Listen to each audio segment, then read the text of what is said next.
পিরোজপুরের নাজিরপুরে সরকারি খাদ্য গুদামে ধান দিতে পারছে না কৃষক। ন্যায্য দাম থেকে বঞ্চিত প্রান্তিক চাষিরা। সরকার নির্ধারিত দামে কৃষকদের কাছ থেকে ধান সংগ্রহের ঘোষণা থাকলেও পিরোজপুরের নাজিরপুর উপজেলায় সেই সুবিধা পাচ্ছেন না প্রকৃত কৃষকরা। অভিযোগ রয়েছে, সরকারি খাদ্য গুদামে ধান দিতে গিয়ে নানা হয়রানি, অনিয়ম ও ঘুষের শিকার হচ্ছেন কৃষকেরা। ফলে অনেক চাষি বাধ্য হয়ে ন্যায্য দামের চেয়ে কম দামে মধ্যস্থভোগীদের কাছে ধান বিক্রি করেছেন।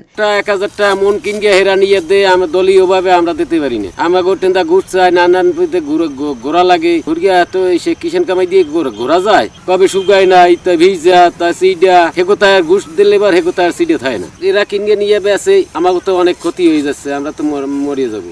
স্থানীয় কৃষকদের সঙ্গে কথা বলে জানা গিয়েছে, সরকারি গুদামে ধান দিতে গেলে আগে থেকেই তালিকাভুক্ত কিছু লোকের মাধ্যমে যেতে হয়।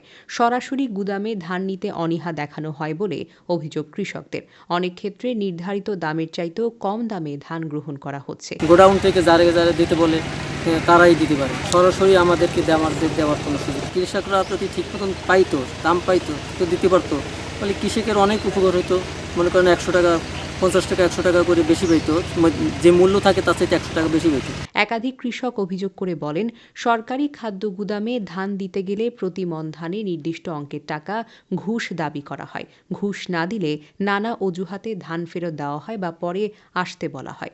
না, আমরা দিতে পারি না। আমাকে কৃষি কার্ড নিয়ে দলীয়ভাবে নিয়ে যায় এরা, দলীয়ভাবে হেরা নিয়ে ব্যবসা করে আমার টাকা নিয়ে যায়। আমরা দেবো 1200 টাকা, হেরা নেবে 1600 টাকা, 1500 টাকা নিয়ে বেসে আমাকে দানি নিয়ে যায়। আরও গুরুতর অভিযোগ হল, কৃষকদের কৃষি কার্ড ব্যবহার করে অসাধু ব্যক্তি ও মধ্যস্থভোগীদের সরকারি গুদামে ধান নিয়ে মুনাফা করেছেন। প্রকৃত কৃষকেরা বঞ্চিত হলেও সরকারি দামে ধান বিক্রি করছে প্রভাবশালীরা। অভিযোগ রয়েছে, এতে খাদ্য গুদামের ভারপ্রাপ্ত কর্মকর্তা মহিমা আক্তারের স্বামী মোহাম্মদ বেল্লাল জড়িত। ওইটা হলো সিটারি ব্যবসা, যারা 500 মন, 1000 মন, 5000 মন দিতে পারবে, হেগো জন্য, আমাগো গরিব গুড়ার জন্য না। ওটা মেম্বার, চেয়ারম্যান, বড় বড় লিডার এইগো জন্য বানাইছে। ওটা কি গরিবের জন্য, চাষার জন্য? এটা ভুল কথা। প্রতিবেদক এ বিষয়ে সংশ্লিষ্ট খাদ্য গুদামে গিয়ে খোঁজ নিতে গেলে দায়িত্বপ্রাপ্ত এক ব্যক্তি কোনো বক্তব্য না দিয়ে হঠাৎ গুদামের তালা লাগিয়ে দেন। আপনি বসেন, লাগলে আরো 5 বার নেবেন, সমস্যা নেই। এ বিষয়ে খাদ্য গুদামের ভারপ্রাপ্ত কর্মকর্তা মহিমা আক্তার অনিয়মের বিষয়ে জানতে চাইলে তিনি অস্বীকার করেন। আমরা তো 5000 টাকা নেই না, আপনি কৃষককে জিজ্ঞেস করেন, যারা ধান দিতে আসে তাদেরকে জিজ্ঞেস করেন। আমার তো ছেলের বেটা হোক না, এটাতে কৃষক আসবে, তাদের কাঠ নিয়ে আসবে, ধান নিয়ে আসবে। কাঠ তো এখান থেকে আমাদের ফটোকপি তো ওটা কৃষক থেকে সপ্তাহ থেকে নিয়ে আসে, সে কৃষক কিনে জেনে তারা কৃষক থেকে সপ্তাহ থেকে আমরা সেটা যাচাই করি, সপ্তাহে থাকলে বলবো আমরা জেনুইন কৃষক।